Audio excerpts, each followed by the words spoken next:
All right, hello everyone. Welcome one, welcome all to Theorycraft Thursday. We, of course, are everybody's favorite do-nothing podcast. We're just kind of there.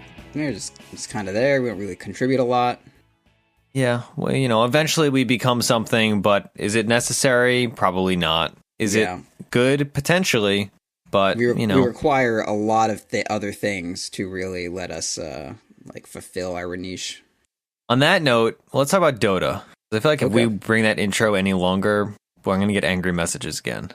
I'm really sorry that you have to field all these questions about this term that you have no connection to and don't really like anyways. It's like, I was joking. I forget if you were in this conversation or not. I was joking with people that while I'm not something that's patriotic, I become patriotic as like a defensive mechanism. Right. And from like non-Americans insulting America. It's the same way with like the do nothing hero term, where like I don't personally, I'm not super enthused about it, but when people are like antagonistic against it, I'm like, well, I gotta defend this. Like it's on my show. You're just contrarian by nature, so yeah. I think that comes a little bit more from that.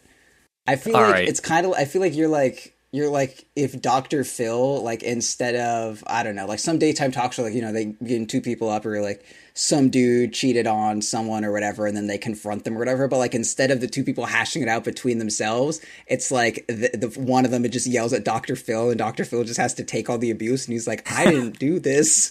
This wasn't my fault, but you're yelling at me, so I'm gonna yell back. That's fair. That describes me decently well. Anyway, we're a Dota 2 podcast. Occasionally we are a Do Nothing podcast. Pretty regularly, actually. But that mostly is the Tuesday show. Yeah, if you know what a Do Nothing hero is, that little segment really made no sense. There's no context for it. But that's okay, because we're not going to get into that. Yeah, if this is your first episode, boy, are you confused. All you should know is Ursinity is just basically Dr. Phil. And that's kind of just that. All right, so we play Dota 2, and then we talk about Dota 2. Proud is my co-host. His name is Proud. My name is Ursinity. My name, but... Well, that's my name. I changed it recently, actually. Did you really? I'm glad you finally went through with it. Yep. And so, how has your week in Dota been, Proud? It's been fine. I've been not giving a shit about anything and just kind of picking whatever the fuck I want to. So I've been playing a lot of Tiny. I've been losing a decent amount on Tiny because, he's not a good hero by any stretch, but he's very fun. Some games, I'm like, man, this hero is like actually awesome, and I just lose because everyone else sucks. And then some games, I'm like, man, this hero really sucks, and then I lose because I suck. And then some games I win because I like have a crazy cool spree that's super wild and great. I'm playing a lot of Tiny, a little bit of Luna, which we'll talk about later. I played a Troll Warlord game. I really wasn't planning on it, but it was like fucking 4 a.m. or something. And I was like, I haven't done anything. I woke up at 9 p.m. today. Everything sucks. And I can't fall asleep because then I'll have been awake for about 6 hours total. So I'm just going to play a game of Dota to fill this void in my life. And someone told me to pick Troll, and I was like, okay. You gotta. And I fucking stomped that shit. It felt great. I kept farming, and they were like trying to get me to fight with them, and I was like, why the fuck are we fighting there? So I just farmed, and I ended like 10-1 and 14, and I stomped the game really hard, and it was great. And I had a lot of fun on Troll Warlord because they were like, yo, let's fight. And I just like ping my ultis ready, and I just like, I'm gonna take this ancient stack, but my ult's there for you if you really want to fight. And then I just do that, and I just kept farming. Eventually I had fucking like BKB and Monkey King Bar, Sanjin Yasha and Vlad's, and just like, I was gonna stun lock everyone. I was gonna do that for the rest of this game. It was awesome. Man, that sounds like the exact opposite of all my experiences playing Troll Warlord in the last few months, because occasionally I'm like I like Troll. Like I used to play a good deal of Troll, and like, I like him conceptually. And recently I like him, right? No, I definitely don't. You're definitely more of a Troll player. But I have appreciation for Troll. Okay. But the last few times I've picked him, I'm like, all right, this seems like a good pick. Like, all right, everything's gonna be fine. And it's just miserable. Like, it's just terrible. Like, even when I have items, it's like I don't have enough items. And I like you were just talking about, like you hit your stride. I never hit my stride, I feel like, when I play Troll. Yeah, like even if I'm free farming a lane, it's just like I just don't know how to parlay that into success, and it's like I feel squishy, like even when I'm not. This is like where I think Troll Warlord, like all of these heroes that are like very man fighty-esque, is where the fucking like Dota visualization, which I still need a way better name for, that like I keep bringing up, kind of comes into play. Like I know exactly what it's going to look like when my troll does well, right? And the picture isn't I'm sitting in front of a tower in ranged form, hitting the tower a lot and waiting for them to go on me, right? Like that's never going to turn out well. It's always like I wait for this fight to happen and all this shit to like already occur, and then I walk up to like the Shadow Fiend as soon as he BKBs, and I just like walk on top of him, pop my BKB, and then I just like ulti and jam on him and try to stun lock him. Like I just find the dude who's not going to move. I wait till they like plant themselves down. Like feel like you try to find like an artillery, like you're like some fucking like Russian agent in the in like the snow, and all the fucking like German Nazis are like trying to go across the snow trenches and shit. And like they finally put down their artillery, and they get the ka-chung, ka-chung, they like get like nails in the ground so the artillery doesn't move when it shoots. And as soon as they're there, I just like pop out of the trees, and I just fucking go crazy, and I like tear everything to shreds. Like that's what you gotta do. You gotta wait till everyone gets situated and down, hunkered in, and then like you pop in out of nowhere BKB and just like stun lock their artillery. It's great. It's fun. Yeah. I like them. That's why you need blink, or that's why a lot of times you go blink on him. Or like my old builds where I went it was like phase Vlad's wand, and I just like rush a Shadow Blade or Silver Edge or whatever straight out of that, and just like, yeah, S and Y is cool, but I just like want to stealth and get on top of you and stun lock you out of nowhere. Also, you gotta max your Q. You gotta max your Q and E. Like W fucking sucks. I get 2 points in at max. Yeah, that's the thing that messes me up. Don't max your W. Your W fucking sucks. Like, what does it do? It doesn't make you Troll Warlord. Nothing about Troll Warlord is like, oh, your W is gonna do another 75 damage. Like, no, I'm gonna stun lock you with my Q for 2 seconds. Do you know what happens if you don't max your Q? It stuns for like 0.8 seconds, and you're never gonna chain a 0.8 second stun that has a 10% chance of going off. This is never gonna happen. This is never gonna happen. Yeah, that's fair. Yeah, because it is. I think one of my recent games, I didn't look anything up, and I just did like, oh, I'm going to max W, like you said, with this stupid reason. I was like, oh, I'm going to deal damage. And then the other games, I like actually looked it up. I was like, oh, hey, people don't do that. And they still didn't go great for me. But it is one of those things where conceptually, if you don't think about it, you're like, oh, well, damage is nice, whatever. I like that. The slow is nice, and the axes. Flat damage. In the early game, you get flat damage. Just look at Sven. Yeah. No. But yeah, obviously dude, the damage only goes up by 50. I thought it was like, I thought whirling axes would go up to like 300, but no, it scales up to 225. I don't want to put 4 points and a 2. Like what? That's fucking awful. And like the ranged whirling axes, the damage stays at 75 the whole time. All that increases is 0.75 movement slow, and like the cooldown drops by 3 seconds. Fucking pass, dude. What? No. Yeah. Yeah, agreed. Okay, anything else in your week? With that, Force Def Luna. Oh, I play a lot of Ricky now. I'm a Ricky player. In case you didn't know. Really? Yeah, because I've had too many games lately where just like, like there's not a lot of supports I'm really interested in playing right now. Although I did remember that fucking Wyvern is like cool now. So I was like, yo, I'm gonna play Wyvern when I heard again. You talking about her the other day. I just remembered that I wanted to get back to playing Wyvern. But in a lot of my games, because like also I don't want to like first pick a support, because if I can 4, I want a 4. But if I pick like a kind of in between, like if I go I don't know, like I'm trying to think of an in between, but it's not really coming. I just know that if I pick Jakiro, I am going to have to like be a lane support, and I probably won't get another support. But if I play Ricky, I can buy a shit ton of wards and stuff, and someone else will also be supporting. And I know I have like efficacy in the game, and it's not like Bounty Hunter where if I don't get kills in 2 seconds, then like I'm just gonna fall off and everything sucks. Yeah. I played like 3 games of Ricky, and I won 2 out of 3 of them. So I'm like, yeah, whatever. Like hero's really good, and you can do so much fucking cool shit with that hero. And that was when I had the game where we had a Clockwork on the team, and he would just like fucking walk up to people and cog them, and they'd be like, oh, that's fine. And then I would just smoke screen in the cogs, and they're like trying to break out of the cogs, but they miss their fucking auto attacks, and it's just the funniest shit. That's something. Yeah, I went through a brief stint of playing a bunch of Ricky games, but I've not played him recently. That's for sure. Yeah, I've been playing a decent amount of Ricky. Also, I played an Underlord game, and that hero is beyond broken, just like I thought. Yeah, his win rate has been very steadily rising recently. Dude, his Q does 4% of someone's health. What? And 4% of Roche's health. Fun fact. Yeah, well, that's too, the dumb. It's reduced. Well, whatever. But still, yeah, it does it's percentage-based damage to Roshan. What a ridiculous concept. Yeah. And I mean, and Wyvern's percentage-based thing got buffed too. I mean, like, and now we it's, just what, buffed 9%? everyone's strength gained by 0.3. Like, that shit's that adds up. It already did. It's already added up. The column is bigger now. I don't know if you're looking at math columns or something. I don't look at math generally. I'm I break more out of a rogue in kind of guy, to be honest. Yeah. Let's see. My week in Dota crazy. The fuck? has been dominated by I played a bunch of Siltbreaker. That mode's okay.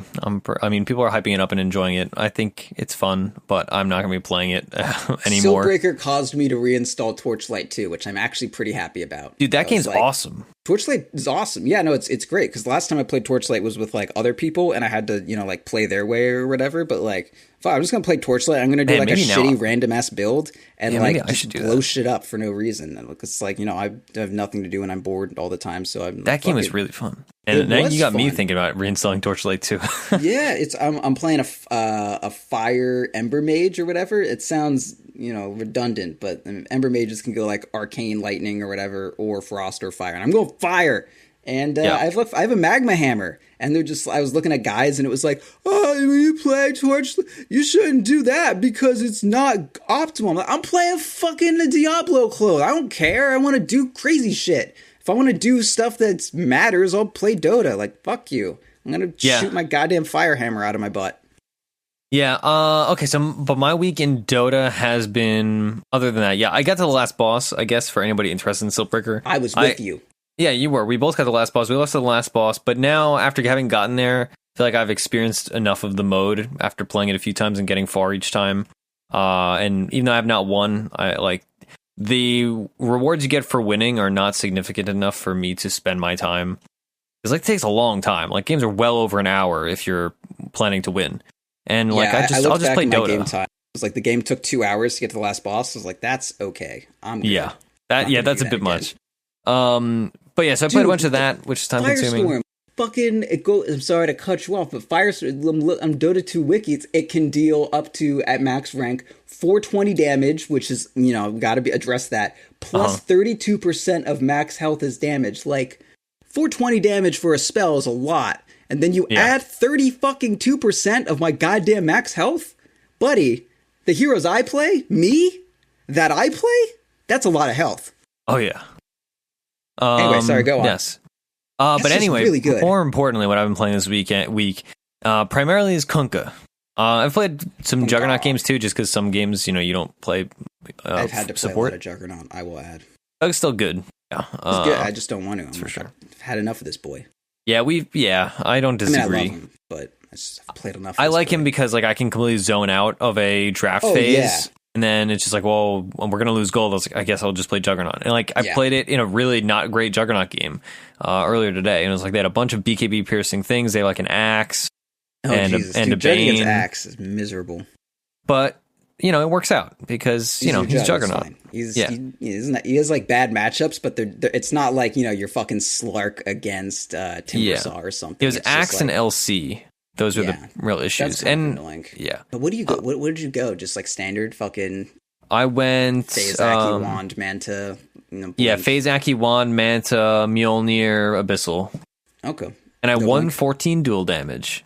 Nice. Yeah, I've been going a lot of Maelstrom first on my jug. If it looks like I'm gonna go Mjolnir at all, I go like Phase Aki Wand, and then just like Maelstrom, and I treat it like a Battle Fury that's actually good. Yeah, and I just like use it to farm accelerate, and then that makes sense. Go Manta after that, then Blink, then Mjolnir, take it from there, Abyssal, whatever. Yeah, it's been really good. I like it. Yeah, I used to build Mjolnir situationally. Now I just kind of like build it all the time. It's just real good. Yeah, it just feels very good. I will agree. But yeah, mostly I've been playing Kunkka because Kunkka I used to play a ton of, and then they super nerfed him, primarily nerfing Torrent, and I kind of I was about to say fell off the boat, which is a bit too much of a pun.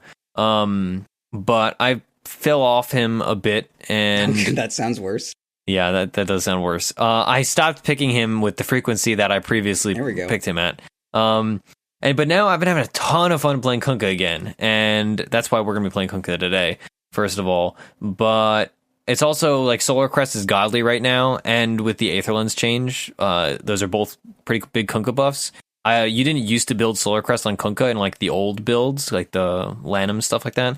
And I'm not going to go deep into this since we'll talk about it when we talk about our heroes, but Solar Crest is a very fun item because just melting somebody instantly is like wild good. One of my games, I had a Shadow Fiend on my team, and I would just torrent boat combo them, and I would Solar Crest them while they're taking all that damage, and while Shadow Fiend's pounding on them with his minus armor aura.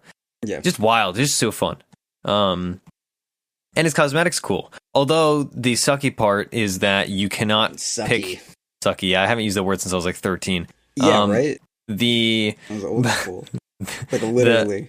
The annoying thing is that you cannot select his quest if you've already entered the game, because his quest is the 4th quest and only the first 3 quest lines show up. Yeah, so that's annoying. Bizarre and awful. Yeah, so you gotta like know in advance. No, you should just always select it, and then if you want to do a different quest, then you do a different quest. Yeah, exactly. Figured out the strat. I'm glad we broke. Yeah, so you have to do it like from the compendium to select the quest, which is very annoying. Bizarre. But yeah. And also, like, my cosmetics for Kunkka are dope, and I've gems, which they've done away with that system in the new boxes, but gems still exist, and chisels and all that, and hammers. So I have all gems in my Kunkka gear, and I love racking up stuff on my gems just for Invoker or for Kunkka. Right. So yeah, I'm all about it. Yeah, man, my fucking Druid gems are they're popping, I will say. Yeah, my AM gems, 10 gems. I have 5 gems in each of my gold bashers.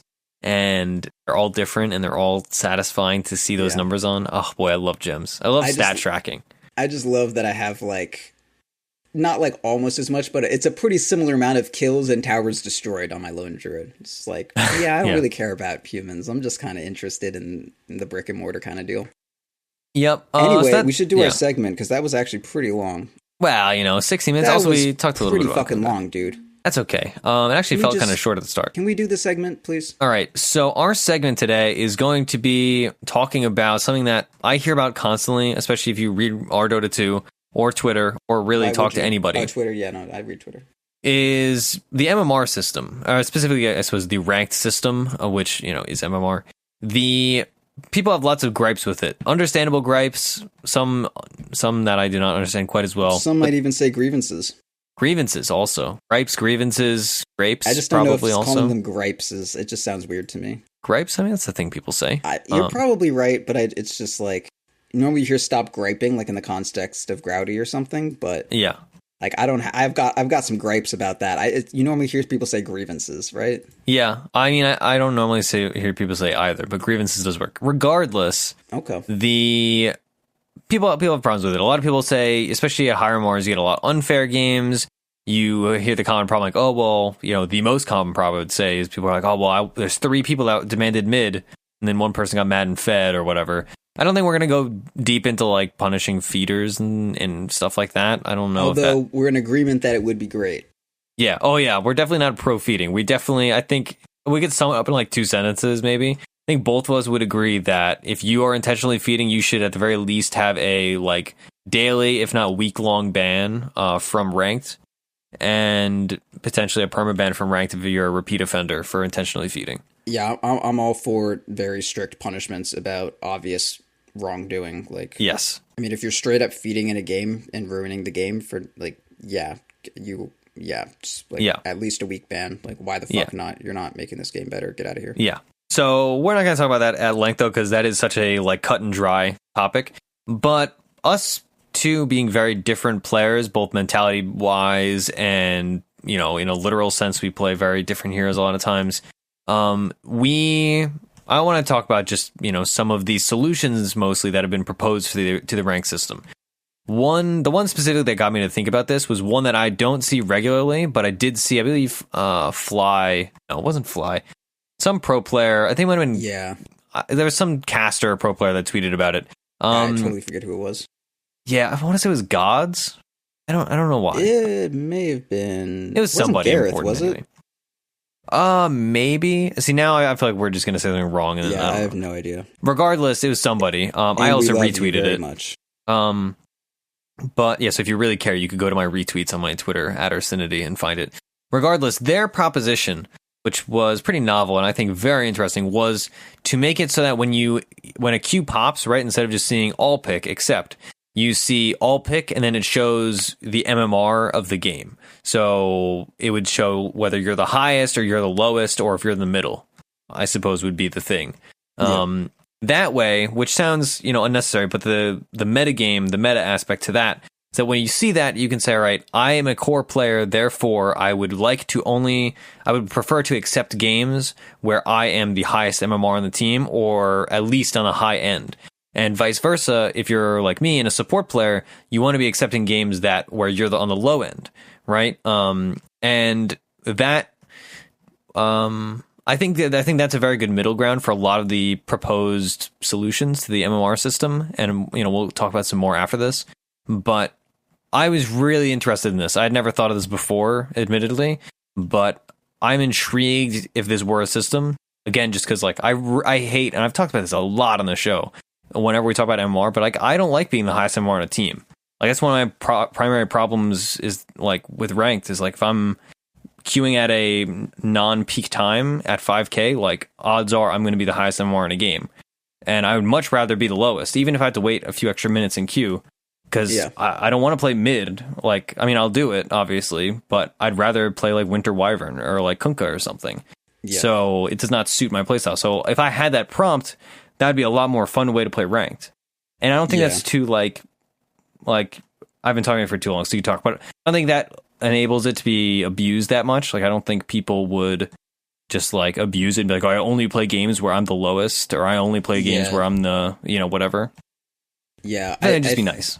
I think I would really love if that was just good and it just worked out like that, but I would want to create a lot of else cases and that kind of thing. If let's say someone let's say someone declines, do they have to requeue? Do they is it the same as when you decline and then you have to wait 5 minutes to queue or something? And if you have 10 people in a game, the odds that even just one of them isn't hype on getting that MMR of a game, then you end up with a terrible process. You remember how insane I guess that was more just people not noticing the queue. I was going to say how insane it used to be, just 9 out of 10 ready. But just just one person who's oh no, I don't want to play this game. And then you have to wait again. And then it finds 9 other people. And then, you have to wait. I feel it'd be pretty easy to get that to happen. Dude, just 10 people is a lot of goddamn humans. And especially once you get to higher MMR games, can you fucking imagine if you give true. 10, 6 to 7k players a choice on whether or not they want to accept a game? They don't even like the good games they play. They're not going to want any of them, or they're going to accept all of them. But there is definitely a problem with I play a lot really late at night because I'm a total piece of shit.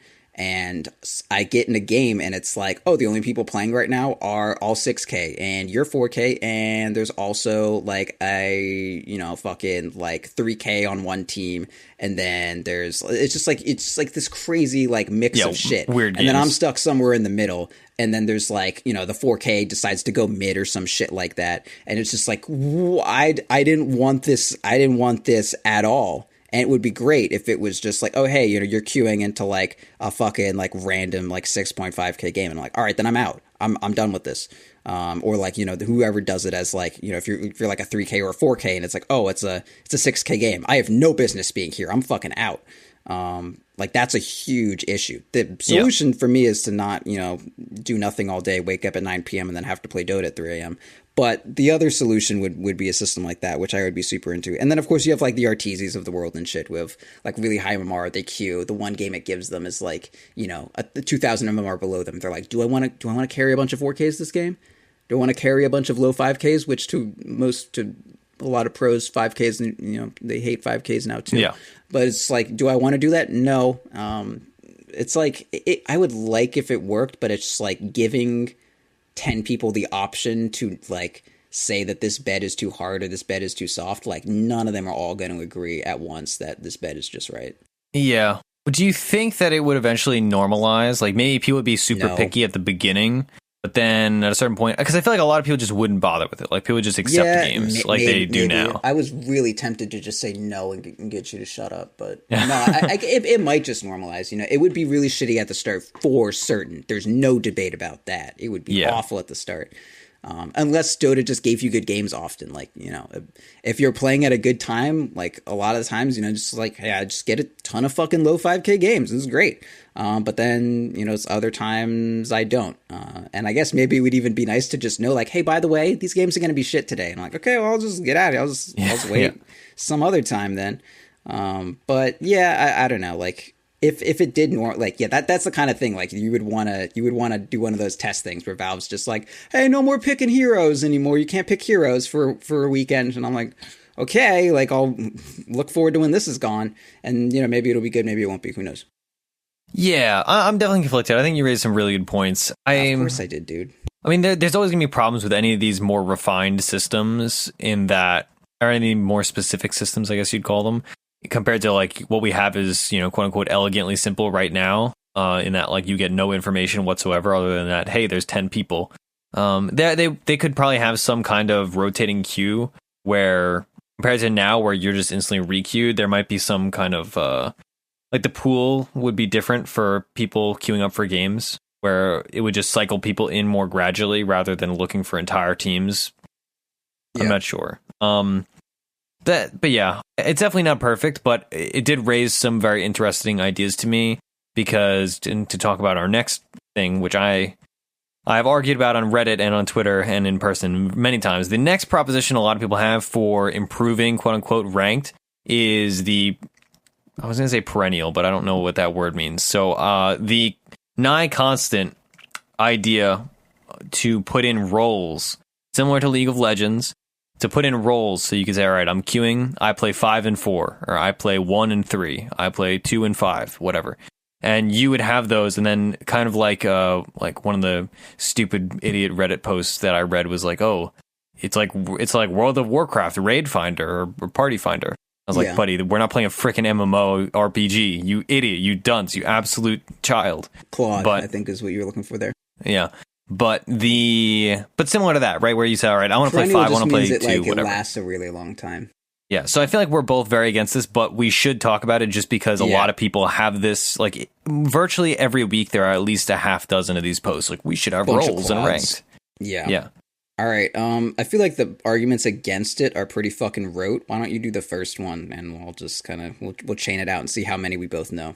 All right, the simplest one, in my opinion, is definitely the argument that, very simply, Dota is not a game with a defined 1 through 5 meta. There is a 1 through 5 system that is generally accepted, but you have a lot of variation within that, and you have a lot of innovation within that, and if you force rigidity upon the system, regardless of how simple that rigidity may be, it would seriously damage the ability for the metagame to grow, and for people to just simply play the game. In simple, I'd say that is one of the primary arguments. Okay, all right. I think another very easy one to make is, what if no one gives a shit? What if I just queue as a support and then mark mid? Yeah. Or even if I don't mark mid, I say, I'm going to go mid. And then I first pick TA. Yep. What the fuck are you going to do? Yeah, and you can't, like, the system could not say, all right, you cannot pick TA because you picked 5, because, again, that comes down to the metagame thing, like, that's enforcing rigidity. Yeah, what if I want to play Skywrath mid? Like, well, you shouldn't. It's like, well, we all won a game at TI with it, so I don't know what the fuck you're talking about. Yeah, so that's finals, literally. Another key one. Let's see, what are the other arguments against role systems? Oh, there's a lot. Are you really out of steam already? I'm not sure. I'm sure it jogged my memory. What's another one? Okay. Another one. Shit. I was like not thinking about. Yeah. Well, it's one of those things where like I see them all the time. No, I just like I had all of them. I was more worried about what you were gonna say, and now it's just like I hate every facet of role queuing. As somebody who's played in a lot of role queuing systems, and like whether it's in WoW or like I played. Here's another easy one. What if I mark support? Turns out I'm 6K and I'm in a 4K fucking game. I need to mid now, otherwise we lose. But like, nope. maybe you need both of these systems to be put in. Like, yeah, I mark support, I role select support, and I only accept games that are 1,000 or more above. Because that's a real disaster. Also, like, sorry, it's your turn. You do the next one. You got any, or are you fucking out? Or am I going to blow you out of the water? Please do. Am I really going to blow you? Okay, all right. So what if the hero that I want to play in this lane, or like one of the few, like, what if all of my heroes that I wanted to play in this lane are like banned or bad? You know, like, let's say, like me, for instance, I actually don't play anything that is a good matchup against TA right now. Debatably Lone Druid, but pretty much like I just don't play anything that's good against TA. So like if someone picks TA, I would be I'd be like, hey, does someone else want a mid? And then I would, take their lane or whatever the fuck. Yeah. Like in that kind of rigid system, I can still ask that, but it's just like what the fuck? Like, what if people are like, no, you marked mid. I want to play safelane. That's why I marked safelane, because I want to do that. Like, that's shitty. That's a bad system. Like, just, what if I want to swap? What if I want to play a different lane than I thought right at the start? Like, someone randoms a hero, which, okay, actually, take randoming out for that. Yeah, thank God. Take randoming out. Every assumption is based on the fact that randoming is out. I don't care. That's the world that I want to live in. So the ideal, the dream, utopian. Dude, I lost 2 games last night, and where the first 2 picks were randomed, and it was like some 5.6k dude. He was like highest on the team, and he randoms Windrider, and I was like, okay, cool. Our best player randomed a mid, but like he didn't know how to play Windrider, so we lost. It was like of all the fucking circumstances, like 1, you need a mid. 2, you need like a mid that you can carry with. 3, you need a mid that you can carry with, that you can play well, for us to have a decent shot at winning this game. So our fucking like random ass like 3.9k that we got because it's goddamn 3 a.m. and somehow they're on our team and they really want mid super bad. Like, those are the 3 circumstances, and that's all with a fucking roll of the goddamn die, and not just like snake eyes with like 50 goddamn die, because it's like 130 goddamn heroes to play, and then you decided to random, and hey, you got a mid. You got a strong mid that can carry the game. Guess what? Oh, it was the one you couldn't play. Yeah. Anyway, randoming ranked is for fucking morons. Remind me about the randoming topic after we do this right. Okay. thing, because I have a good suggestion for that. Okay. All right. Okay. So other things. Just like any time you want to change up laning, like whatsoever. Yeah. Like, what if you want to aggro? Yeah. Like what if you want to go aggro and someone's like, no, I'm off lane. I'm solo off lane. Like, well, how about we duo? I didn't queue for that. Yeah. I queued for this. I was like, fuck you, idiot. Fuck off. It's just Dota does not need that constraint. And then also, like, certain roles are gonna have shorter queue times.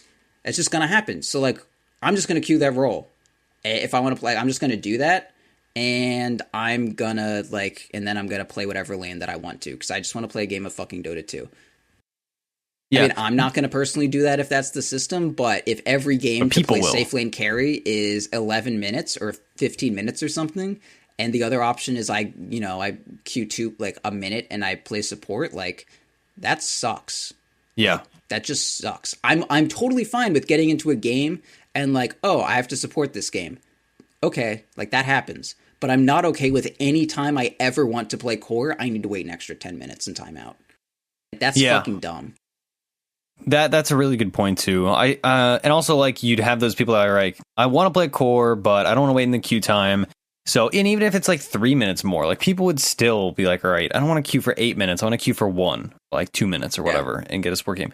So one of the other things I think it would breed is just people that are like, all right, I want to have a short queue time. I am a core player, but I will play support. I'll self-sacrifice, but they're going to play really greedy support. Or they're not support players, but they're going to do it, and they're going to say, all right, well, I'll learn. I just had another one. There's just so much shit to it, man. Like, fuck, I just had an idea and now it's gone. Can we? Yeah. Okay, so those are all the arguments against it. The argument for it is generally the very simple argument of, oh, well, people fight over mid or people fight over carry and it ruins games. Therefore, if we had a selective queue, then all those people would be separated. We basically shot down that point. Like, that is an idealized world where, that doesn't happen. But there are too many costs to having that system in place. Yeah. What if, and this is kind of asking a lot of Valve, what if Valve parsed your recent games to look at, like, all right, what do you play most frequently, and then queued you preferentially with other people that have opposite tendencies, I suppose. Which again, that's like in some bizarro world where they like have that system in place, which it's obviously a pipe dream that would not exist. And also that's also assuming that it would work properly. But would you be in support of that? In that, like, you're not specifically queuing as any role? Same issues, right? And then because like, so if I don't play a lot of support, my games just take forever to get, and then like I have to play a bunch of support. Or like if I want to change what I'm doing, like, I want to support this game. Yeah, I think that's the primary. Like, there's no mid players on this team because you only play mid, and so now you're the only mid player in this team. Yeah, it's just and like, okay, so also against it, like, what if I don't want to play a specific thing? Like, what if I just want to queue for Dota and be like, slot filler. This is a really good Centaur game. I'd like to play Centaur offlane, but besides that, like, I either want to play Centaur offlane this game, or I want to play like Slark safe lane or Bounty Hunter support, depending on shit. And then like, someone marks safe lane, someone marks mid, and then like, okay, I'll play Centaur then this game. Like, what if I don't just fucking like? What if I'm not just okay? I want to play Jug. I'm gonna play Juggernaut. I'm gonna play safe lane. And I don't want to do anything else. Like, then the system kind of works, I guess, if you have no time or you have all the time in the world. But like, unless you're just queuing for a game of Dota 2 and you want to play Rubik every game, the system sucks. I agree. I think we've poked enough holes in this. I know. I'm sure. Yeah. I don't know. This topic rears its ugly head constantly. Anyway, okay. So I want to talk about randoming quickly. So we're very agreed that randoming ranked is for bad Savages, people like Roland. Really. So in Dota 1, reformed Roland won't do it though. We hope for now. He might fall off the wagon. He's a wagon faller. He is definitely a wagon faller. What about the boat? He's gonna fall off the boat. He'll probably find the boat. The boat's much bigger, and like you are much more penalized for falling off the boat compared to how penalized you are for falling off a wagon. Way more incentive to not fall off a boat than a wagon. And there's railings, right? Like wagons sometimes don't have a back railing. Oh, okay, that too. Okay, so in Dota 1, they had in Dota 1, if you want to random, you do -random or -random. And then, but you could also do -random space int or -random space agi, -random space strength. Yeah. What if you could do that in Dota 2 and you had like a selective randoming in the sense that like, all right, random. Damn, you know what I really need? People to make more excuses for why it's okay for them to have just randomed a 5th pick Queen of Pain when we already had a mid. Because most supports are ints, so it should have been fine, but it wasn't, so it's the game's fault. Well, what if you did it like... random support? Yeah. But then it's like I mean, I agree with you, but... Night Stalker. I like that in Dota Spirit Breaker. 1, but it's not good. I don't want, like... I want a real I want a thing to happen, I don't want some, like, coward-ass half-measure bullshit where it's like, well, we'll appease both sides. Well, like, one side is evil, and the other side is just trying to play Dota 2. That's not two perspectives. That's a bunch of fucking dickheads, and then people are just trying to enjoy their goddamn life. What? Like, there's why would you compromise? Like, why? Just get them out. Fuck them. What if the game, when you hit random, it only, like, what if it had a preferential randoming where you'd get no bonus gold, but it would give you heroes that are in your higher pick rate at a higher instance of frequency? Is spin to random not in the game anymore? Because they used to have that where you had in the card view and you just click a button and it just like whoop, random hero, and then like if there's no card view. Not anymore, no. But when there used to be spin to random, and that was the thing. I thought that was just random. Oh yeah, no, you're right. I remember this. Yeah, it used to be an old button, and it would just like highlight a random hero, and we wouldn't pick it for you. We'd just be like, "Don't know what you would spin to random. If you like it, you can pick it, but if not, you just pick a different hero." And that was fine. I don't mind someone doing that and then being like, "Oh yes, I'm going to use the judgment I have as a human to pick this hero." But like randoming, you kidding me, man? Fuck. Yeah. Okay. Let's see. What other gripes do people? I'm using that word again. What other grievances do people have with the rank system that or proposed solutions? I think those are the main ones. The only real issues that like I think have a lot of like justification are like just the ability to get awful people the fuck out of my games. Because like all the issues that people bring up, like, oh, people fighting over mid. Well, it's not like that's a game approved way to play Dota 2. That's like Like, that's intentionally making your team lose. Yeah. That's what that is. So then so like a good system that's capable of like weeding out the awful people that make the experience terrible for everyone, like that would solve that. Almost every issue. Like, the only issue that you could really say is like, I like to play the same role as everyone else and I'm upset. Like, sorry, like that's just how it works. Like, it's either that or you have a long ass queue time and no one's happy. Like, mark your lane really fast like I do and hopefully you get it. If not, sorry, you didn't get to play your ideal role. It's tough. All right, so those are our opinions on ranked. I'm sure we'll get feedback about that and people arguing against us, which I welcome because it'll be fun. Sure. Whatever. Because ranked is not perfect, but, could be better. Could be worse. All right, so let's talk about our actual heroes this fine evening. We are going to be playing Kunkka and Luna. We've played. I kind of want to play Troll after talking about him, but I'll stick with Luna. Okay. I'll talk about Kunkka first quickly. So Kunkka we talked about before on the show. Last time we talked about him, I believe we were talking about Lanham Kunkka back when people would do phase armlet on support, and it was a very efficient way of you'd roam, you'd get your gold off of getting kills. Torrent was really good. Torrent did a lot of damage. And then you transition into being more of a carry because you didn't need to put points into Torrent. You could put them into Tidebringer. Gone are those days. Nowadays, you cannot really do that as a support. That's not the thing anymore. Nowadays, you play more like the classic Kunkka support where you play it as a utility hero. Effectively, you build whatever you need to. And you don't play Kunkka Core because Kunkka Core is an abomination. And don't do it, especially if you build Shadowblade. Don't build Shadowblade Kunkka. I want to punch you. Everybody that does that sucks. It does not work to the playstyle of Kunkka. It is not mana efficient. Everything just does not function about it as Kunkka functions, right? Okay, it doesn't scale either. That's the thing. Okay, let's dial it back a second. Sure. If I have Tidebringer on, I can do 75 or 125 or whatever it is. Hey, let me figure out what it is because I'm a Shadowblade Kunkka player, so I don't actually really know what anything does. Otherwise, I wouldn't be doing this. It does 175 damage, and if I spread it, I could technically be infinite damage. I could be increasing my damage by an infinite factor with the Shadowblade. Okay. To the tune of 175 per unit.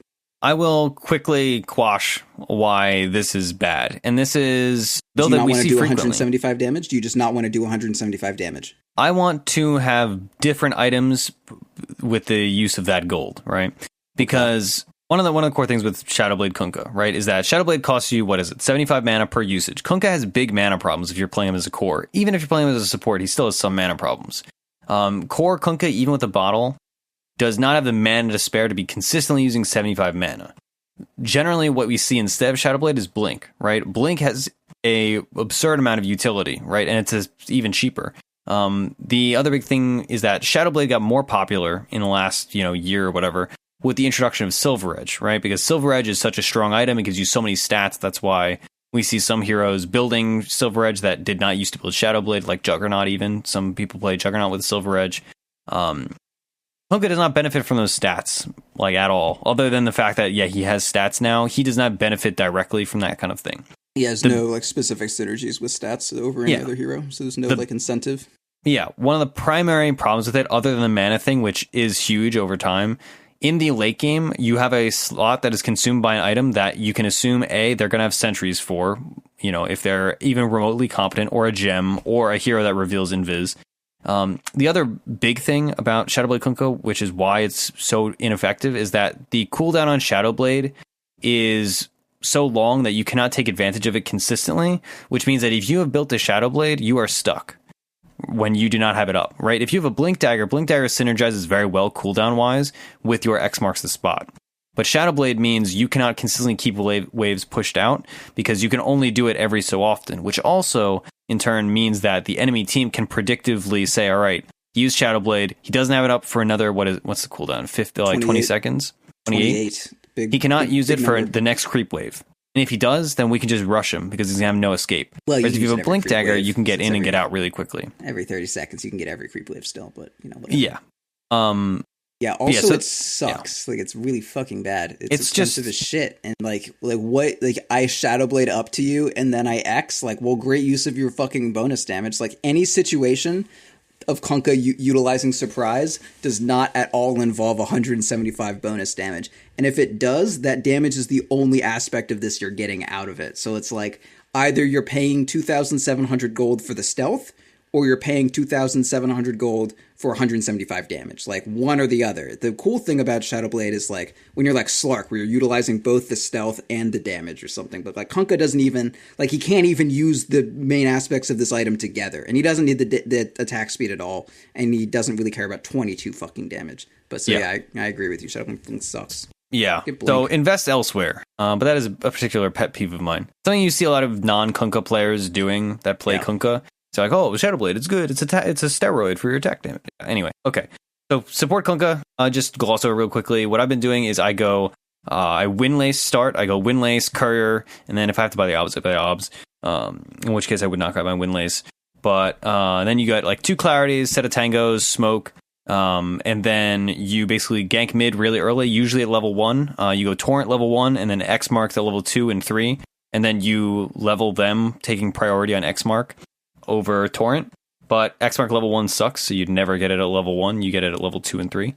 And when you have it's super low range. It's like 500 or something range. Is the range level 1. Like the main thing you get out of leveling it up, or what? Yeah. That's the only thing you get out of leveling it up. And I believe the cooldown changes maybe. But the range is the cooldown goes from 26 down to 8, drops by 6 every level. But yeah, it's just the range that changes when you just the range and the cooldown. Same mana cost at all levels, still 50. But yeah, I mean, normally most people, they're like, oh, I'm gonna get points in my nuke in Torrent. So I'm gonna level up my damage early. But Kunkka, you're just like, it's the range I'm interested in, which is unique. That's a unique thing. Fuck, I want to play Gyro. That hero is so bad. Okay, so after you have mana boots, you build Urn, the new Urn that is built with a Ring of Protection, Circlet, and a Raindrop at any degree of charges is way good on Kunkka.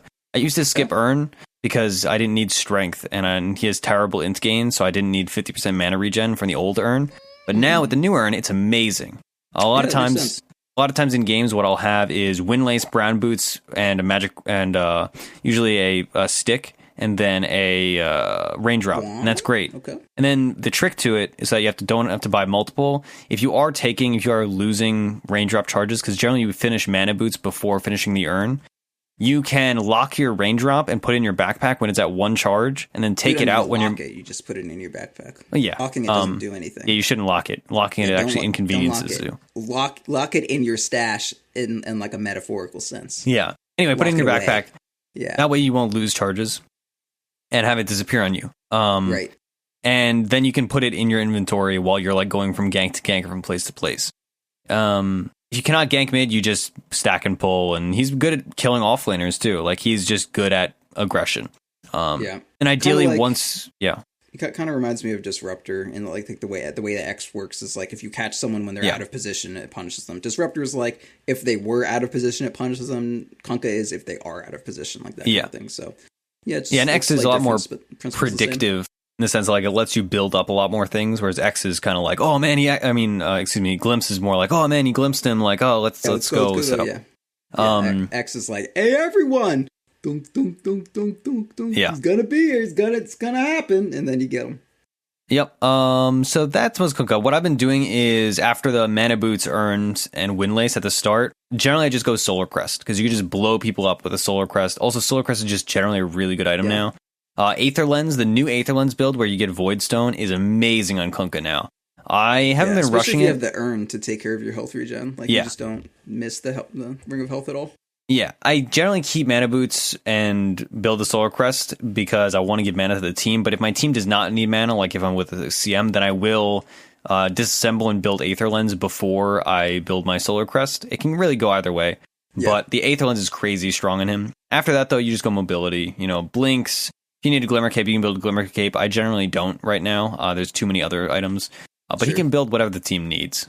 So I have not been transitioning into damage. Like, even I had a game that went close to 60 minutes, and I didn't build a Daedalus or anything. I just built more utility stuff. Like, it's tempting, to go dataless, but just don't. Like, if you don't have the foundational items, it's not worth it. Yeah, okay, yeah, so you don't really transition to damage at all. So, like, your main goal in most of these fights is just, like, you're just kind of trying to do, like, a shit ton of control and, like, you know, keep them where you want them to be with, like, I mean, yeah, just spamming X is obviously good. Like, every 8 seconds, you can, like, change around where they are and stop them from going where they want to be. You can torrent every 10 seconds. And actually, damn, torrent's, like, slow is pretty long. It's, like, a 1.6 second stun, which isn't that great, but, like, a 4 second slow afterwards for 35%, like, that's actually pretty hefty. Yeah, it is a very effectual skill. And, like, the damage is okay because you get the 40 torrent damage at 10, I believe, or 15. No, I mean, it goes up to 300 damage. Like, any 300 damage nuke is a solid nuke. Yeah, and it does damage over instances, so it's good against things like TA or, what's it called, Treant. But, sure, yeah. And also the change to his ult, where now it goes wherever you want it to, rather than the old way where you had to specifically target it somewhere, is I underplayed it during our patch notes review because I didn't conceptualize it as it works. But it's a nice buff. Like, it's an ease of use buff. Like, it doesn't affect you that much if you were doing it well beforehand. It's just, you know, a nice little quality of life change. Holy but if you are shit. not a... Yeah? Rum gives you move speed, too? Yeah. That's why you use it when you're running away. I thought it was just, like, the damage, but it fucking... Dude, rum buff is absurd. Yeah, I mean, it really only does 2 things, but I managed to forget the move speed every time. So the ult is a lot simpler now. So I would say, like, Kunkka's combo is not terribly difficult, but it's pretty easy to mess up if you're not a Kunkka player. But I will say it's significantly easier now than it used to be with the change to boat and how it is targeted.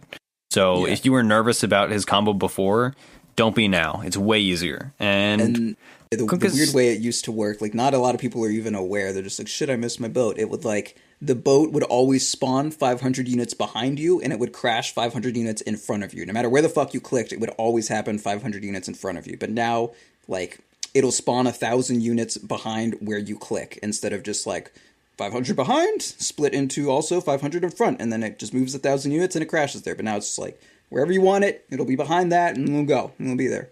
Yep. So way easier now. That's Kunkka. Yeah. His ag sucks. Don't build it. Don't. Oh, God. His ag is not good. Yeah. God. Okay. I don't even want to talk at length about the Aghanim Scepter. If you care, talk to me on Discord. It's not good. I've seen it work once, and that was just because we were idiots and we walked into it. That's it. Like, it's not. It's not good. Whoa, the range on this is 2,000. What the fuck? Yeah, on his ult? Yeah. Yeah, it's very long. So it didn't just get like you can click wherever now, but you can also place it 1,500 units further? That's a big deal. Yeah. Yeah. And then that's affected by Aether Lens, too. Yeah. Dude, what? I never really sent it out that far before, to be honest. It literally says range 2,000. I think that means, so it goes past the marker. Yeah. So, like, if it has 1,500 range and it's a 500 AoE spell, I think the back length is 2,000. Okay. Yeah. Okay. So I'm looking at it now, and it looks like, so it went about 1,000 units from me. So that makes sense. So it was back to 1,000 and then forward 1,000. So, like, more or less, it got 100% range increase, honestly. Like, that's the way that 100%? It got doubled? It didn't get doubled. Well, it was behind you 500 and forward 500, right? Yeah. And now it can go 1,000 range instead of 500. Okay. My like head hurts with these numbers. Yeah. The range feels longer, but I wouldn't say it's double the range. Regardless, it has a long range. Anyway, yeah, it has a screen's worth of range, effectively. It's probably a longer range than it used to be. Can we at least agree on that? Sure. Yeah, I'll take that. Okay, cool. Anyway, yeah. So that's Kunkka. It'll be fun. What's the range on Torrent? Do you know? Pretty long. Can you check for me, baby? Please. I'm looking. Can you check? Let's say. I'm looking. Let's see. It's like 1,200 or something. Cast range. Why does it not say this? Dota buff. Yeah, come on. Oh, Dota buff? What are you doing? Dota 2 wiki. Dota buff doesn't have in-depth information about spells. It has fucking your win rate on every hero. Yeah. Okay. Well, I mean, it has a lot of information. Okay. No, why would you ever? Torrent. Cast range 1,500. Yes. 1,500. Yeah. So It's long. Okay, I was just comparing it to Ghost Ship. Yeah, Ghost Ship is about 1,000. Then I would say. Cool. All right. Good. We figured that out. It got like a double its fucking range. Yeah, that's a pretty big buff. Yeah, Ghost Ship has 1,000 cast range and 425 ship radius. Yeah, and I'm pretty sure it used to be 500, or at least it was below 1,000. I can say that much. Sure. Cool. Yeah, that sounds right. Okay, let's talk about Luna because Kunkka's fun. We know what Kunkka does. Luna's pretty much the same. Obviously, she got a lot better due to the jungle respawning now. Now that the tempo of the jungle, or rather like the elements of the jungle that you want to take advantage of, have kind of shifted away from can I like clear an absurd amount of area as quickly as possible? Because it's like when 7.0 hit, they cut the amount of time, or rather they cut the amount of respawns, in half. But they did add a couple more camps that there were to clear. So it wasn't really about like how quickly you could go through a couple camps in one area. Now it's more, then it became like, can you clear this entire huge, vast jungle within 2 minutes? So it was more about like the distance that you covered, which Luna was great at, don't get me wrong. But now the jungle's kind of shifted over to just like, can you just clear a bunch of shit? There's just a bunch of it. Can you just clear all of it? I don't care how you do it. You just got to clear it, which Luna's also great at because she can cover the wide area and also she can kill it fast as shit. Whereas a hero like Sven can clear your stacks, but he can't really cover a huge area. He's just kind of slow. But Luna does great. Just like Anti-Mage. Anti-Mage could clear a bunch of shit and also takes advantage of the huge area. Similar to Anti-Mage getting buffed up by the jungle getting bigger, Luna also pretty good off that. The main change that I think has affected Luna the best, in my opinion, has been actually the change on Force Staff, making it build out of a Ring of Health, and just overall it just gives more HP regen now. And this has given rise to... So on Luna, like, you always kind of want one item that gives you some sustain for the jungle. Some people have experimented, and a lot of pros used to do builds like when you're playing like a real 5-man team, where you just like skip it. Like you didn't go the old Dom, you didn't go the new Dom, you don't go like Mask of Madness, you don't go flat Morbid Mask or whatever. You just go like straight for your fighty items because you want to be pushing and dealing damage and stuff. And to me, the new Force Staff is actually pretty similar. Like it gives enough HP regen for you to like jungle as much as you want. Like 6 HP regen is more than enough, and you can get it in lane in case your lane's difficult, and it's way cheaper than the Morbid Mask. It's like over 200 gold cheaper to get. And it builds into an item that like has an absurd amount of utility and actually synergizes with the hero like fucking fantastically. Yeah.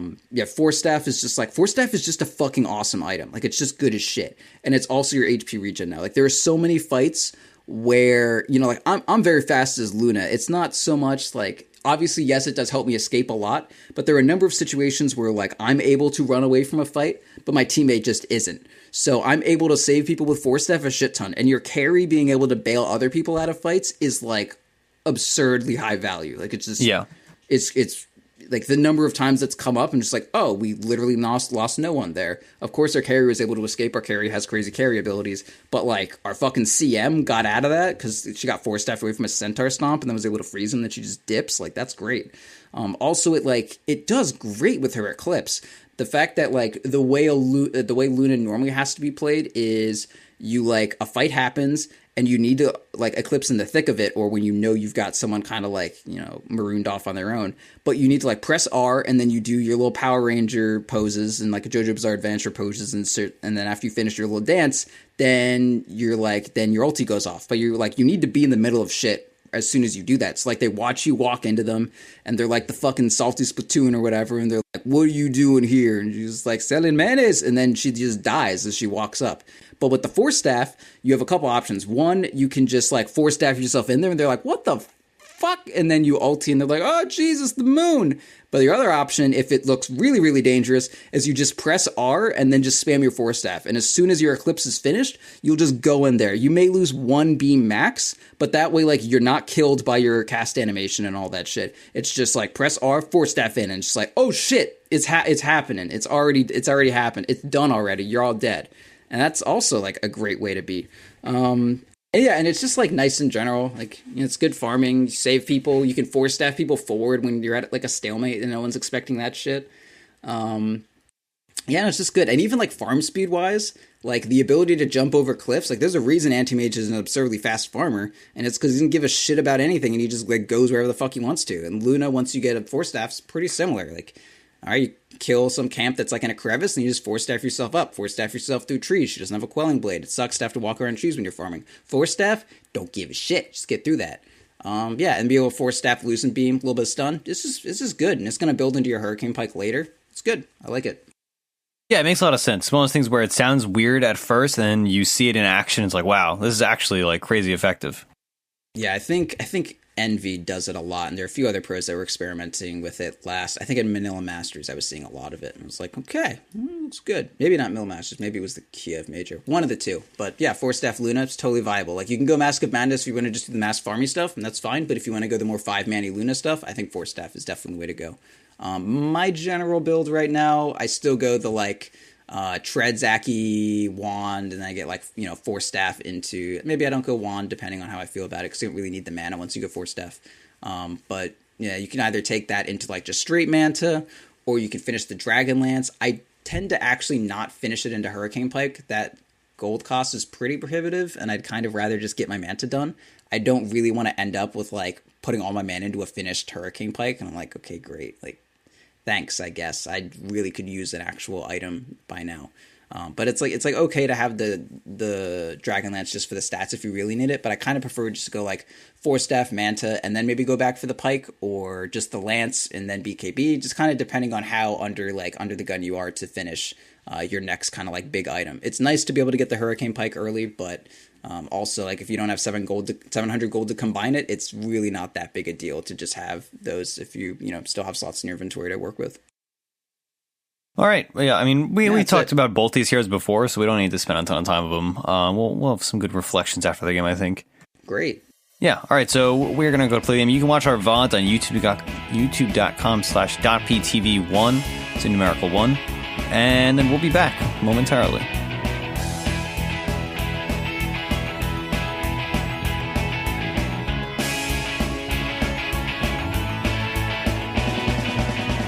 All right, hold on. We are back. We've just completed our game. It was a fun game full of fun things. That's not sarcasm. It was actually just a fun game. I enjoyed it. Proud, did you enjoy it? Yeah, it was fun. It was definitely it was a nice game to exhibit the strengths of both heroes and the strength of them together, and also some nice other combos that worked with our teams. So our team was an offlane Timbersaw, a safe lane, tri-lane effectively of myself on Kunkka, Proud on Luna, and another support on Silencer. And then we had a middle OD, Outhouse Devourer, Obsidian Destroyer, whatever you want to call him. The enemy team had a mid lane Ember Spirit, which is a nice OD matchup overall. I really like that matchup for OD. They had a off lane Necrophos, a classic TCT hated hero.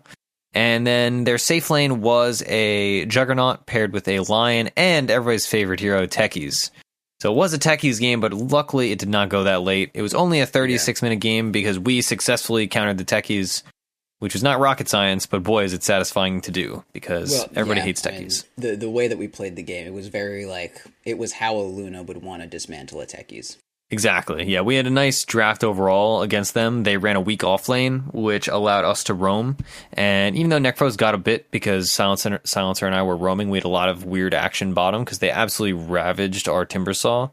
We had the Luna versus Necros matchup wasn't that bad, right? Like, you just free farm the entire early game, right? Yeah, I mean, you guys zoned him for the first bit. As soon as I got to level 3, every time he showed his stupid-ass face that can't even offlane remotely decently, I just pressed Q and then clicked on his model, and then he took damage and left, and it was pretty great.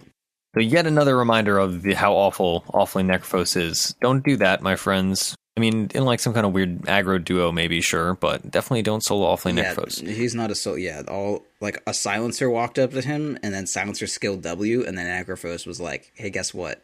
I can't do anything. I can't do anything about that. I cannot participate in this Dota game anymore." And he can't jungle, so it's just like, he tried. Oh, yeah. Oh my god, did he try? Okay, so Silencer and I roamed. Overall team comp wise, let's talk about the synergy between our team comp. Outside of obviously the Luna Kunkka that we talked about, I want to talk about Kunkka OD. This is actually a combo that is really, really good, but I don't see that often picked specifically together. The nice thing about Kunkka OD is as Proud mentioned in the VOD, there's a ton of delay tactics that can throw the enemy off kilter. And because between all of my X marks, all my torrents, all my boats, but then also him being able to astral imprisonment people, it's just a lot of ways to take individual people out of the fight for long periods of time, or at least delay them, really get them all discombobulated as a team. So that was really effectual. But the other nice thing about OD, and we didn't really have to do this because we won the game pretty quickly, but in the late game, you can X mark the OD, or this also works with Slark, and then you X mark them, they blink or leap or whatever up, they steal a bunch of stats from the enemies, and right when they start to actually taking damage and getting punished for that aggressive move, you just X mark them back to you. And they get all these stats for free with basically no loss, unless the enemy Yule Scepters them, in which case, you just have to save them, whatever. And it's really effectual. Like, you can siege super well just by doing that and whittling them down and stealing lots of stats and then coming back stronger and stronger every time you push. Also, it's super annoying. Too. Yeah. It forces them to deal with it at the very least, and that can force them to make bad moves. Yeah, no, it's good. I think it's good. It's cool. Yeah. Do you want to talk about Luna a bit before I talk about more Kunkka stuff? Yeah, sure. So that game, I kind of just did my own thing. I came to fights when it was like under towered, I would do a port or whatever, but we kind of got locked in a state where there's that thing that happens in pubs where like certain people want to fight, but they don't want to do anything to encourage the team to fight. So they just kind of wander around aimlessly and hope that a good fight like just takes place spontaneously. But turns out if you wander around aimlessly, you're probably at some point going to find yourself on the enemy side of the map, and then you're just going to die. And then you're going to ping, why was no one here to fight? And it's like, well, I mean, no one wanted to fight. You just kind of were there, and then you died. That's not. So I was just like, fuck it, I'm going to do my own shit. And save my TPs from when we were under tower. And then when they, we started pushing into our towers, I would TP and ulti and shit and punch a bunch of people. It was great. I just like farmed a shit ton. And I got my 4 Steph, and that made it so I could farm pretty aggressively and know that no matter what happened, I couldn't actually be killed because a bunch of shit would happen. Then I would 4 Steph myself out, and then I'm like a 390 move speed hero just for no reason. So it was great. Or I guess she's 370 or 370 or so. It's a lot. Anyway, yeah, it's like 370 with boots or some shit like that. And so I farmed my 4 Steph. I had Aquila. I could have gone for Wand, but I didn't because I thought. So I looked at the game. I was like, okay, they have a Techies and a Necro. I think I just want a big health pool, so I'm definitely gonna go for the Dragon Lance right after my 4 Steph. But I'm probably not gonna combine them because I really do want that Manta also to mitigate damage from the Juggernaut Omni Slash. And Ember Spirit also had his chains that I want to be able to break out of. And also, I guess you could also add in the Techies. What are those mines called? The ones, the little stasis. Stasis. Oh, those. Yeah, so I could break the stasis. So it was like a number of reasons that I would want. Like, I want health. I want the ability to move myself so I don't fucking die in the health regen of the 4 Steph. And I want the ability to break out of roots and shit. But the Hurricane concept of like pushing someone away from me so I can get more attacks out, like I don't really give a shit about that. So I was fine just not combining it.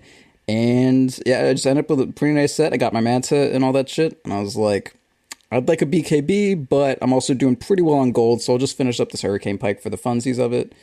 And yeah, I mean, it was just like kind of a pretty rote game. I just kind of farmed until I had Manta and all that stuff. And I felt comfortable. And then there was a fight bottom. We took it. And we were against the Techies, so as soon as we started pushing, every tower we took afterwards would have no mines. So between the Kunkka being able to just like X anyone he ever saw, and them to just be like out of position for basically the next 8 seconds, no matter what, we just kind of steamrolled and we kept catching people out, and we just like took the bottom racks. And Luna's really good at pushing, so that just like they didn't have bombs set up like already, because Techies typically doesn't mine a tower when the one in front of it is still alive. So we just kind of mowed through them. And yeah, that was kind of it. Yeah. I had Damage Aura. Timbersaw ran forward and tried to die aggressively so that I could push. And then we took towers. It was great. Yeah, Timber definitely did a lot of dying. I'm glad you brought up the Kunkka X Mark. Just getting them so crazily out of position, because basically the way most of our fights went, if not all of them, were the enemy team overextending just a little bit to, you know, deal with mantas that are sieging, or the Ember Spirit. More times than not, the Ember Spirit would try to do something cheeky, and then like he would, you know, remnant forward and try to kill somebody, or remnant forward just to harass or get us leave. Just X mark him, and then it's like, all right, well, what the heck are you gonna do? And then he just dies, because obviously. But then his team comes in trying to help him and save him. Yeah. The X marks are really, as much as like the Kunkka combo, you know, the classic, you know, X mark, boat, torrent, whatever, deal a lot of damage. So as nice as that is, it's X mark is way more than just a combo ability. Like, you can drastically set up how the fight is going to turn out and how the fight's going to start just by getting an X mark on somebody. And I ended up having Aether Lens at the end of the game, and that even more increases that, right? Because like it's a long range ability from the get-go, but it's way longer once you have that Aether Lens. Like, even though it is only, 175 difference, 220 cast range. Even though it's only 220 extra, it is still like, it basically hits a break point where it becomes truly ridiculous once you have that extra 220. So that really made it so they were just at our whim. And the Lion, somebody built a Yule Scepter. This dude. No. Okay, so our Timbersaw had a Yule Scepter. And he actually messed up a few of my things. Yeah, he did so many stupid ass. Jesus Christ. But but the Yule Scepter is a common counter to Kunkka, because you can Yules and then you won't get X mark back. But the thing about it is that if you are expecting that, you can just pump fake your torrents, and then they will Yules themselves. Then you just Yules them while they're coming down from torrent, and they die. So if you're well aware of that mechanic and that counter, it's very easy to just get people to basically kill themselves. So it was just a great Kunkka game. Like, I had so much fun. This hero is just really happy to be back playing him after my like brief distractions from Dota. Kunkka's like, he's just so darn fun. There's definitely a huge element of Kunkka that's like, kind of like, you know, every time you hit someone with like TA spill damage in mid, like every time you act someone with Kunkka, you're just like, aw, did you not want to be there forever? Well, that's really too bad, huh? And then they just fucking die, and they have no say in their positioning. But I mean, like, it's just kind of like how Dota works, right? Like, you want to go forward and like throw your nuke and then back up. But Kunkka is just like, if you're gonna go forward, you're forward. You don't get, there's no back. You did that. You got to stay there. You can't just throw a stone and then hide behind. Like, no, you got to sit there and like let me know to my face that you think I'm ugly. And then OD is going to punch you 8 times and gain a bunch of int, and you're going to die. Yeah. It's pretty great. And they picked Juggernaut. So I first picked the Kunkka. They picked Juggernaut, which Juggernaut is, you know, widely considered and is to a certain extent a counter to Kunkka in the sense of being a core with a built-in BKB. However, it's very easy to scare him into using Blade Fury when you're not actually going to X mark him back. And then you initiate the fight right afterwards. And then he doesn't have that Blade Fury to use. So then he's just, you know, your victim as far as you can be concerned. And you just slap him around with whatever magic damage you have. Or OD too, right? Like, the thing is like, all right, I Blade Fury, then OD can't hit me with his orbs. Well, but you don't have Blade Fury up because you used it already to dodge the Kunkka that was literally not trying to do anything to you. So that was another nice little bonus. Overall, just like a really, really fun, good Kunkka game. I would like to point out that even though I was 7-1 and 16, and my death also just came after we took like 3 Raxes or whatever, so it didn't really matter. So it was effectively like 7-0 and 16 or whatever, and I have like 100 more CS than the next highest. GPM 611, because you know what? People just don't get to have gold anymore.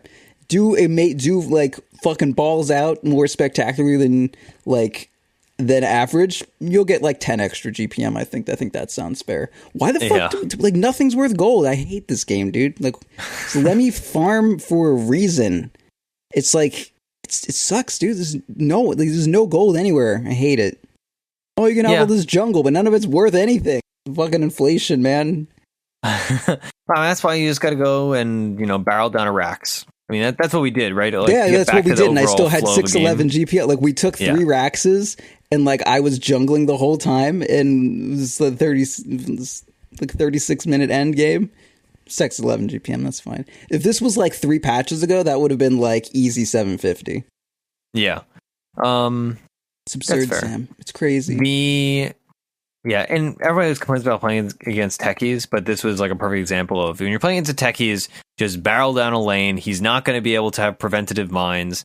Turn on. Okay, so this is something we were talking about the VOD. And for anyone that doesn't watch the VOD, which is most of you, what you have to do is turn on this setting that a lot of people have on apparently, but I only recently turned on because Proud told me to. And it is auto repeat right click. I don't remember exactly where it is in settings, but it's somewhere. There's not a lot of them. You'll find options and 2 advanced options and auto repeat right mouse midway in between the advanced options, right underneath where it says game and it talks about summoned unit auto attacks and shit. Oh, halfway down there, auto repeat right mouse. Yeah, and so put that on, and techies is not a problem. Techies, you just walk through. Okay, you say that, but we got hit by so many fucking mines that game for no goddamn reason. Yeah, exactly, by no reason. We should have gotten them, for we no just reason. didn't. And they weren't by me, to be fair. They were most of them was people. like OD would walk over one, and then like I'm also walking in that same spot, and he's just like, oh, what's that? And then you just die. Yeah. Not die, but I would be very upset. But yeah, so turn on auto repeat right click, and then just everywhere you're going, just hold down right click, and you will auto detect the mines and kill them. Like it's so easy compared to clicking and then waiting on pathing. You want to put your mouse like in front of your character, like you hold it down, it'll like keep walking to where your mouse is, and if a mine ever appears in front of you, your mouse will be clicking it because you just walked there and bam, got it. Good job. So do that. That is a great setting. Also, the main reason we put it on, or I put it on, was to get runes against Rickies and bounty hunters. But more importantly, the techies thing has actually just been more life changing. It's runes. More like if you ever are against a techies or a bounty hunter and you've ever had your runes stolen by them, it is because you did not have auto repeat right mouse on. It's like impossible to get it stolen if you have that. It's like you're higher in the priority because they're like clicking on you and hitting stop, and you're just clicking on the rune, and there's literally no way that they can click faster than you because you're clicking at max possible speed. The game can like register and shit. Also, if you are playing Ricky or Bounty Hunter and someone isn't doing this, you will get the rune every time, which is hilarious. Which is also one of the reasons I've been playing Ricky, because man, people do not have this setting, and it's fucking hilarious. Yeah. All right. And that's really all I have to say. Is like it was a good Luna game. It was a good Kunkka game. Kunkka is very fun. I got to mess with people with Xmark. I will say on Luna, like as far as skill builds and stuff, of course, you still max Q, 1 point in E, and then you 1 point in E at your first level, then you max Q, and like at level 4, you don't skill anything. You just kind of hold the point until you're ready to start like pushing and farming and shit. Because if you're just trying to like keep lane equilibrium and you got glaives bouncing, that's like non-ideal. But I don't get her level 10 talent for a little bit. I get her, I get the last point in Lunar Glaives or whatever the fuck they're called. And because I'm like, it's like 15 move speed or 15 damage. And those are both awful options. I feel like the move speed might be a little bit better just because you have like so much. And then it's going to be modified by your manta. And like, you may as well just be fast as shit. I don't know. But I mean, either one of them's fine. I think they both suck. So I just like, fuck it. I'd rather have one more point in my glaives than have 15 fucking damage of all things. Yep. All right, so let's close it out. So we have a Patreon, patreon.com/the patience. That is where we are supported. We appreciate it tremendously. As you are listening to this, there's probably a Patreon episode coming out now or in the vicinity of now. We do those twice a month. They are very fun, much more casual episodes. You get a behind-the-scenes look at .p. We also have a Twitter. I am at Ursinity. Proud is at Proud Dota. Our show is at .p_show. Correct, yes. They're very correct. We have in-houses Wednesday nights at 9 p.m. Eastern. We also have the Tuesday Q&A recording Monday at 9 p.m. Eastern. Both of those are streamed on Twitch. Twitch.tv/.ptv. Gosh, talking is hard. And we also stream randomly on there. Roland's streaming constantly. Roland and Simmons just did a Magic the Gathering stream, actually, apparently. People liked it, thanks to a donor. And there are other things we can plug. We have a website, defensepatience.com. There are shirts on there. I believe there are new shirts coming out in the near future. And if there aren't, well, now there have to be, because I said so. And I announced it on a public forum. And there are already existing shirts on there if you want to support us through that and also get some nice stuff out of it. I don't really have any other plugs. We can just close it out, I suppose, right, Proud? Let's get out of here. Great. All right. So this has been our theory. And of course, if it didn't work out, well, just blame your offlane Necrophos.